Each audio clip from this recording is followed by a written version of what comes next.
I used to, when I was younger and I could be bothered to carry lots of drums around, I used to use two rides, left and right hand ride. Sometimes three hi-hats, which would be a closed set here, normal hats, and a closed set here.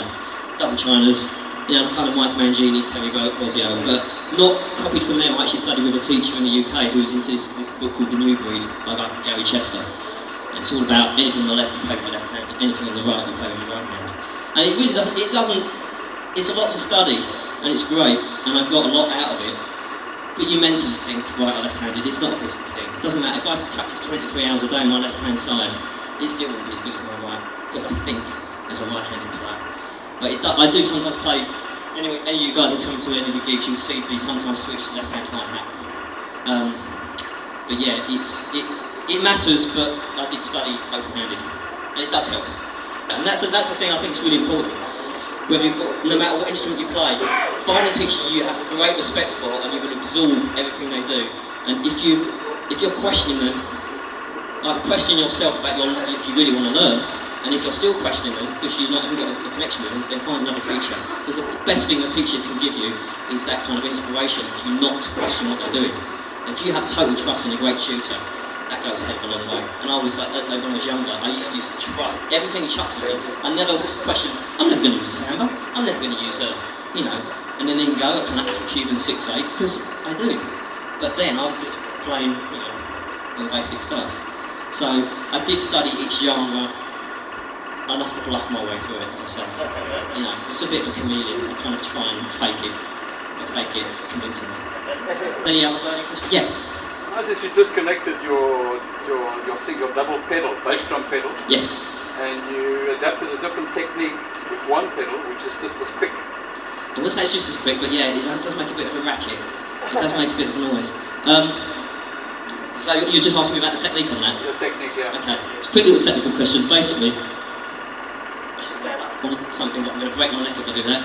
But basically, I think of my foot the same way as I do with my arm. Yeah. So this would be my knee.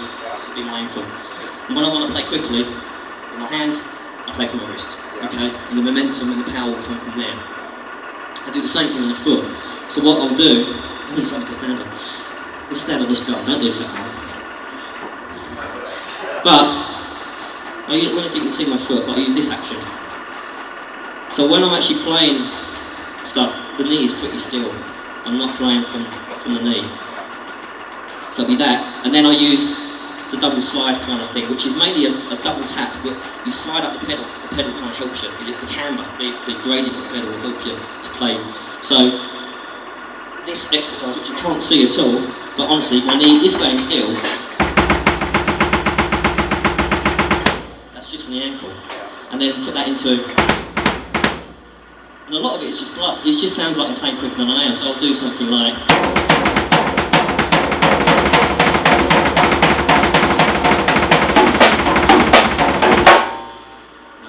School of drumming, one armed.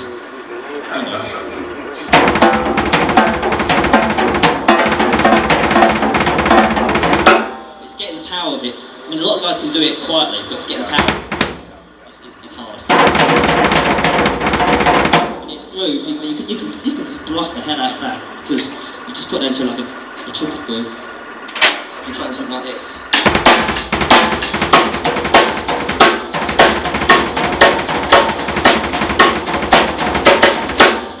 Sound like double bass drum, kind of. Yeah. Similar double bass drum, yeah.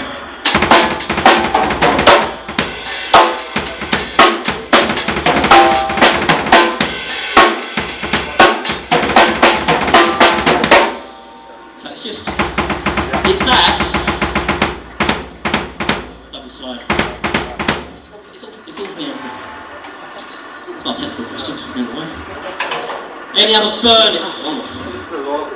In terms of your coordination there, do you do coordination exercises, or is that just something that comes? I'm a working pro, and I'll just do things. I don't care if it sounds, you know, a lot of the Brazilian kind of things, for example, you almost have to play with bad technique to get the right feel to it. You have to play sloppily, you have to play with almost bad coordination. You have to not quite to mesh together crispy, but you have that kind of roundness to the sound. So I basically, you know, there's no separate other than nuts and bolts and mechanics of learning how to play independent grooves, I don't sit there and try and play 5 on that hand and 4 on that foot. It just doesn't interest me. It really, I've got more things, important things to do, like eat and sleep. Go and have a good time after the show. I don't really know. We do a lot of that in Africa. Yeah, I'm getting warmed up. The past day and a half, that red wine I had this afternoon.